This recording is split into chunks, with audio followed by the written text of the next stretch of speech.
بسم الله الرحمن الرحيم والصلاة والسلام على أشرف المرسلين. Salam alaikum. Bonjour tout le monde. Dans cette vidéo, je vais faire un chapitre. On peut le considérer comme chapitre 3 pour le développement en série de Fourier. Donc, le mot Fourier, donc c'est Jean-Baptiste Joseph Fourier. Jean-Baptiste Joseph Fourier, il est né en 1768, décédé en 1830, donc c'est l'initiateur de la théorie portant son nom. Donc c'est lui qui a développé ou a eu l'idée d'avoir les séries de Fourier et transformées de Fourier. Il a utilisé les équations différentielles pour décrire les phénomènes liés à la conduction de la chaleur. Il démontre alors que l'équation régissant la diffusion de chaleur peut s'écrire comme la somme de plusieurs équations trigonométriques. Nous avons que les séries de Fourier peuvent alors être utilisées pour décrire des fonctions périodiques complexes. On va commencer par le choix d'une base orthonormée. Donc, on se place dans l'espace des signaux de période grand T et d'énergie finie sur grand T obtenue par périodisation des motifs de signaux. Donc, nous avons une base orthonormée complète de cet espace est obtenue par les fonctions phi k de t qui est égal à 1 sur la racine de t exponentielle plus g de pi k t sur grand T. Maintenant, on va voir les coefficients d'approximation. Nous avons, en utilisant la base précédente, les coefficients d'approximation alpha k d'un signal S de t sont obtenus par la relation suivante. Donc, nous avons alpha k, c'est un produit scalaire entre S et phi k étoile est égal à 1 sur la racine de t, l'intégrale entre t1 et t2, sachant que t2 c'était 1 plus la période grand T, S de t par exponentielle moins g de pi k sur grand T dt. Maintenant, si on va faire un petit changement de variable, on va poser grand X de k qui est égal à 1 sur la racine de t par alpha k. On obtient S de t égale une somme pour k varie de moins l'infini à plus l'infini de alpha k phi de k de t. Ça devient une somme pour k varie de moins l'infini à plus l'infini de xk par exponentielle g de pi k t sur grand T, sachant que xk égale à 1 sur grand T, un intégral entre t1 et t2, t2 égale à t1 plus grand T de S de t par exponentielle moins g de pi k t sur grand T dt, sachant que x de k, on peut les appeler les coefficients de la série de Fourier. Pour les coefficients de Fourier, on va remplacer k par n et 1 sur t par f0. F0, c'est une fréquence du signal S de t. On aura comme définition pour la série de Fourier, un signal S de t, ça devient une somme pour n varie de moins l'infini à plus l'infini de xn par exponentielle plus g de pi n f0 t. Bien sûr, xn égale à 1 sur t, un intégral entre t1, t2 plus égale à t1 plus grand T de S de t par exponentielle moins g de pi n f0 t dt, bien sûr. Sachant que tout signal de période grand T peut se présenter par une somme de fonctions élémentaires dont les fréquences nf0 devient 1 sur t. On les appelle les multiples de la fréquence de S de t. Nous avons quelques remarques pour les coefficients de Fourier. Donc, pour qu'un signal S de t puisse être analysé, il doit satisfaire aux conditions de Dirichlet, c'est-à-dire il faut que notre signal S de t soit borné et il possède un nombre fini de maxima et de minima. Donc, il n'est discontinué qu'en un nombre fini de points. Nous avons comme remarque, sachant que x0 qui est égal à 1 sur grand T, un intégral sur la période grand T de S de t par dt, on l'appelle ça, c'est la valeur moyenne de notre signal S de t. Pour la première valeur n égale à 1 et n égale à moins 1, on les appelle les fondamentales ou bien les premiers harmoniques. Et les autres, xn jusqu'à xn moins x moins n, sachant que n, il ne doit pas prendre la valeur moins 1 parce que moins 1 ou 1, c'est minimum fondamental, ou 0 la valeur moyenne, c'est-à-dire les autres valeurs moyennes, à part les trois valeurs Hadamard, représentent les harmoniques de notre signal S de t. C'est-à-dire, si vous aurez dans un exercice, il vous demande de calculer la valeur moyenne, il faut calculer à x0 là à 0. S'il vous demande de calculer les fondamentales ou bien les premiers harmoniques, vous calculez les A1 et B1. S'il vous demande les harmoniques, vous calculez les autres suivant l'ordre de n. Pour la représentation graphique, nous avons que le système le plus commode pour représenter les coefficients complexes consiste à établir deux graphes distincts donnant respectivement, premièrement, il faut avoir le module de x de n, deuxièmement, la phase ou bien l'argument de x de n, bien sûr, en fonction de la fréquence et de l'indice n. Ici, nous avons un spectre d'amplitude, ce qu'on appelle le module. Dans la deuxième figure, nous avons le spectre de phase ou bien l'argument. Nous avons un exemple. On vous demande de déterminer les coefficients du Fourier du signal rectangulaire qui a une période grand T, une amplitude maximale égale à plus 1 et une amplitude minimale égale à moins 1.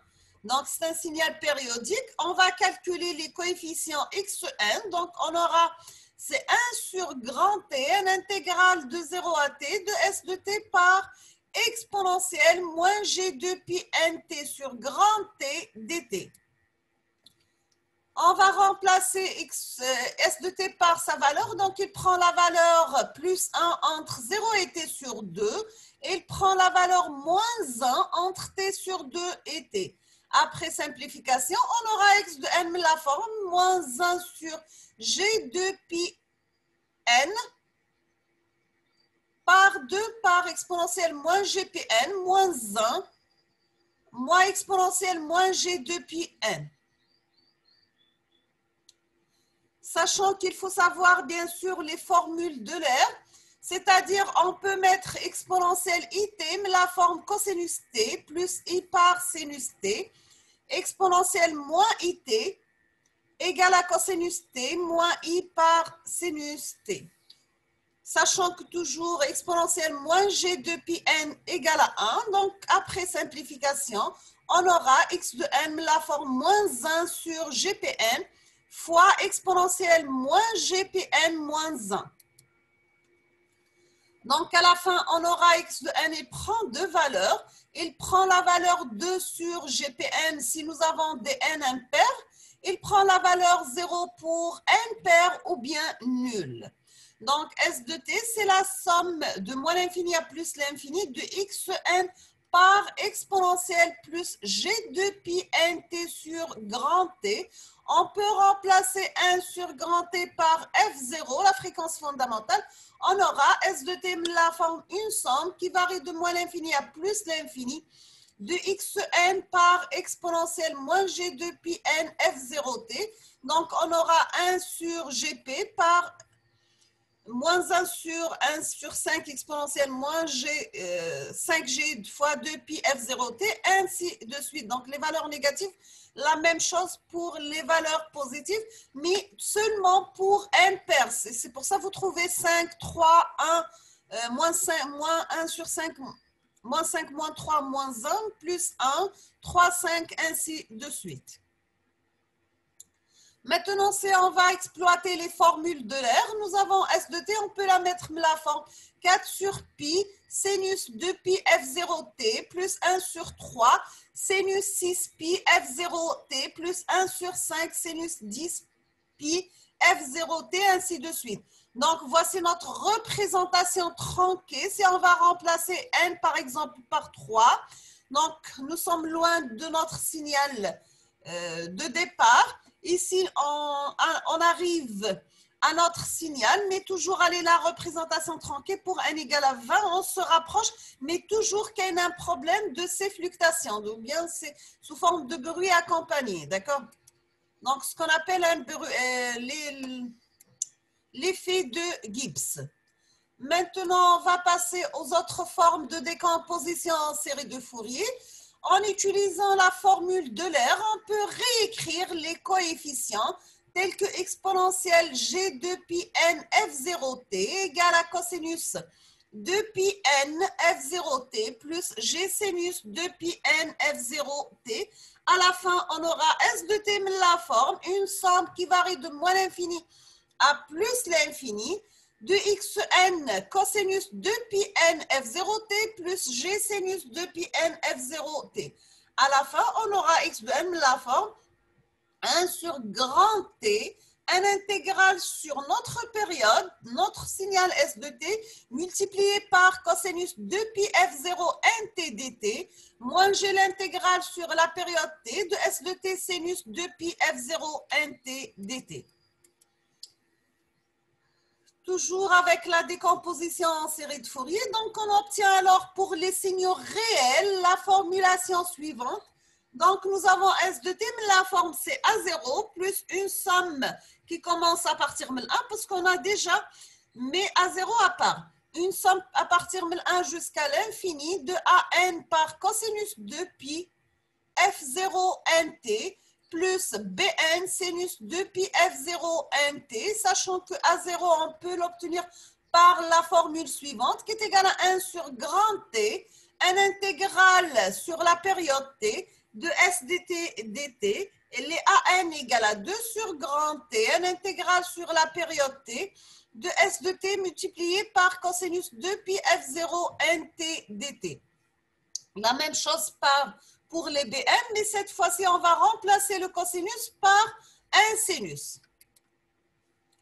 Quelles sont les propriétés? Nous avons cette autre formulation est très commode car elle peut donner lieu à des simplifications dans les calculs.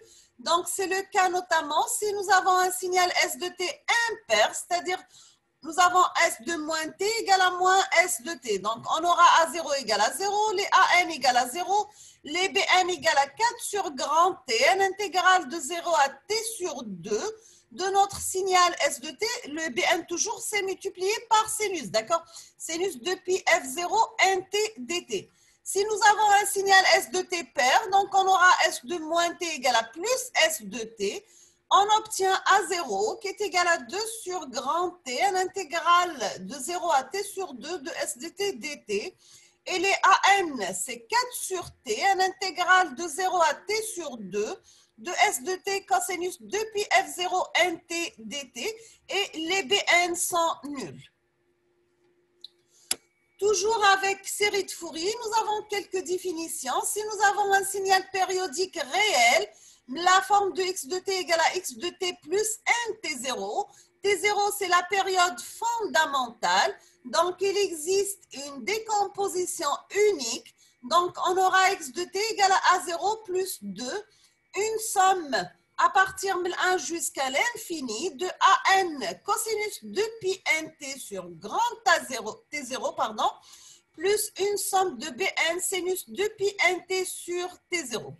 Sachant que les AN, on peut les obtenir avec la formule suivante. Donc, c'est 1 sur T0, un intégral de moins T0 sur 2 jusqu'à T0 sur 2 de notre signal x de t multiplié par cosinus de pi nt sur T0 dt.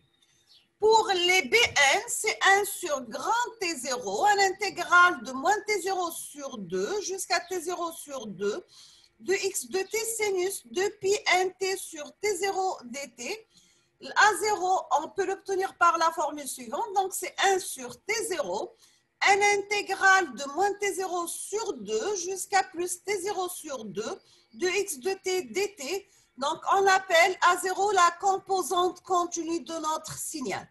Sachant que les AN et les BN sont les coefficients réels de la décomposition en série de Fourier. Donc, pour un signal périodique réel, nous avons x de t, on peut la mettre la forme x de t plus 1 T0. T0, c'est la période fondamentale. A0, c'est la composante continue de notre signal. A1, B1, on les appelle fondamentales. A2, B2, A3, B3, A4, B4. Donc, il y a une faute, c'est B2, mais B1, d'accord? Il faut faire attention. Les autres harmoniques de fréquence multiples entiers de 1 sur T0. C'est clair? Donc, je vous laisse le temps de noter la formule et on passe.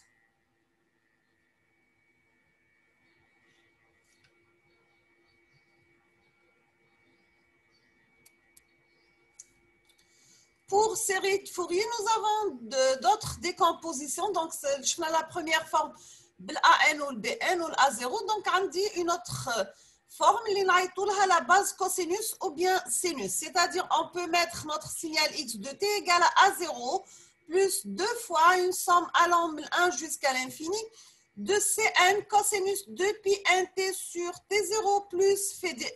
Sachant que Cn, on peut les obtenir par la formule suivante. Donc, c'est la racine carrée de AN au carré plus BN au carré. L'effet N, c'est la tangente moins 1 des BN sur AN. Pour la base d'exponentielle complexe, donc on peut mettre x de t la forme, une somme de alpha n exponentielle plus g de pi gnt sur T0 et alpha 0, elle prend la valeur de A0.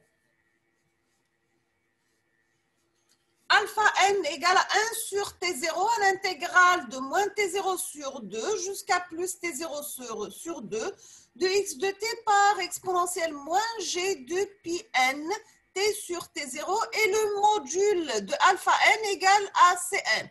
Et bien sûr, sans oublier l'argument de alpha n qui est égal à moins phi de n.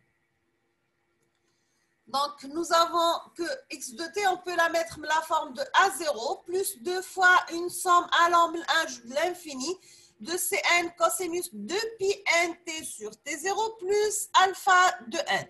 Donc, c'est la somme de moins l'infini à plus l'infini de alpha n exponentielle plus g de pi nt sur T0. Pour la puissance moyenne, elle s'écrit la forme puissance moyenne égale à l'intégrale de moins T0 sur 2 jusqu'à plus T0 sur 2 de notre signal x de t élevé au carré dt. C'est-à-dire, on peut l'obtenir la formule de A0 élevé au carré plus la somme allant de 1 jusqu'à l'infini de Cn élevé au carré. Ça devient une somme de moins l'infini à plus l'infini de alpha n élevé au carré. La racine de la puissance moyenne, donc c'est la valeur de RMS ou bien root mean square. On va résumer les propriétés pour la série de Fourier. Premièrement, il faut que notre signal x de t soit périodique de période grand T. Alors, la série de Fourier est composée de composantes de fréquences multiples qui sont les entiers de la fréquence fondamentale 1 sur T0 en Hertz. Deuxièmement, nous avons A0, c'est la moyenne de x de t. Troisièmement, nous avons les Cn, c'est un nombre complexe avec une amplitude et une phase. Le module de Cn, c'est une fonction paire. L'argument de Cn, c'est la fonction impaire.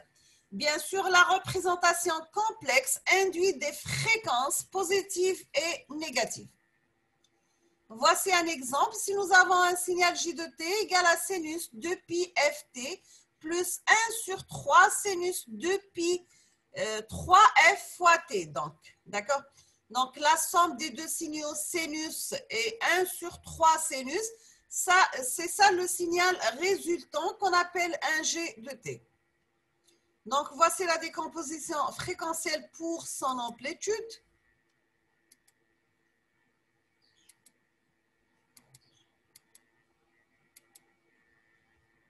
À chaque fois qu'on varie la valeur de n, on aura la forme de notre signal. Donc, à la fin, on obtient que le signal la forme de A, une somme varie de 1 sur K sinus de pi kt, K varie de 1 jusqu'à l'infini. Nous avons aussi une autre décomposition qu'on appelle la décomposition spectrale. Donc, pour qu'un signal x de t réel et périodique de période t0, nous avons x de t égale A0 plus 2 fois la somme allant de 1 jusqu'à l'infini de AN cosinus 2 pi nt sur T0 plus une somme de BN sinus 2 pi nt sur T0. Sachant que cosinus 2 pi nt sur T0, ça on peut la mettre sous la forme somme de 2 exponentielles divisées par 2. Sinus, c'est la différence de 2 exponentielles divisées par 2G. Donc, pour les décompositions spectrales, nous avons le passage de domaine temporel, domaine fréquentiel. Donc, alpha n exponentielle 2g pi nt sur t0. Le domaine spectral, ça devient alpha n Dirac de f moins g 2g pi nt sur t0. Alpha moins n exponentielle moins 2g pnt sur t0, ça devient alpha moins n Dirac de f plus 2gpnt sur t0. Alpha 0 exponentielle 0, ça devient alpha 0 Dirac de 0, ainsi de suite. Donc, voici la formule pour an cosinus. Et la dernière, c'est pour bn sinus de pi nt sur t0. Donc, voici le spectre de la composante continue alpha 0 qui est égal à A0. Le spectre de AN cosinus multiplié par cosinus de pi n sur T0, sachant que le spectre d'un cosinus, il est réel et pair par rapport à la fréquence. Le spectre de BN sinus de pi nt sur T0 et le spectre d'un sinus toujours imaginaire, pur et impair par rapport à la fréquence. Donc, toujours la décomposition spectrale, nous avons pour qu'un signal x de t réel et périodique de période t0, nous avons x de t égale à A0 plus 2 fois la somme de AN cosinus de pi nt sur t0 plus la somme de Bn allant de 1 jusqu'à l'infini de Bn sinus de pi n sur t0. Donc, le spectre sera formé par deux parties. On appelle la première la partie réelle et pair par rapport à la fréquence contenant la composante continue. Deuxièmement, une partie imaginaire et impaire par rapport à la fréquence. Donc, on peut le spectre de x de t sera noté x de f et on peut la mettre la forme, la partie réelle du spectre notée x réel et la partie imaginaire du spectre notée x imaginaire de f. Donc, la partie imaginaire toujours masbouqa bg le nombre complexe. Donc, voici pour des impairs et pour la partie réelle paire et la partie imaginaire impaire. Donc, toujours le spectre peut être représenté par une partie réelle et une partie imaginaire. Donc, on obtient pour un module et le phase, domaine temporel, la forme de A0 plus 2 fois la somme de Cn cosinus de pi nt sur T0 plus phi de n. Sachant que Cn, c'est la racine de AN au carré plus BN au carré. L'effet n, c'est tangente moins 1 de BN sur AN. Le domaine spectral, donc j'ai le module de x de f qui est égal au module de A0, Cn Dirac de f moins 2g de pi n sur T0 plus Dirac de f plus 2g pnt sur T0. On termine avec une conclusion. Donc, nous avons d'après Fourier toute onde ou bien une fonction périodique de période grand T de fréquence f égale à 1 sur T peut être décomposée en une somme d'une composante continue, éventuellement, une fonction sinus et cosinus de fréquence 1 sur grand T égale à celle du signal appelé fondamental et bien sûr une infinité de fonctions sinus et cosinus de fréquences multiples entiers de la fréquence du signal appelé les harmoniques. Donc, nous avons que le spectre de Fourier d'un signal x de t, toujours réel, périodique de période grand T, de fréquence f égale à 1 sur grand T. Donc, il est composé de deux parties, la partie réelle paire et une partie imaginaire impaire, ou bien on peut un module paire et une phase impaire. Troisièmement, nous avons que le spectre de Fourier d'un signal x de t réel et périodique de période grand T et de fréquence f égale à 1 sur grand T est toujours discret, composé de points ou de Dirac séparés les uns des autres de 1 sur grand T, c'est-à-dire de la fréquence de x de t. Donc, là, on sommes à la fin de ce deuxième chapitre pour le développement en série de Fourier. Je vous remercie infiniment pour votre attention. N'hésitez pas si vous avez des questions ou bien des remarques. Je vous souhaite bon courage, bonne chance, beaucoup de succès et à la prochaine vidéo, Inch'Allah. Merci beaucoup pour votre attention.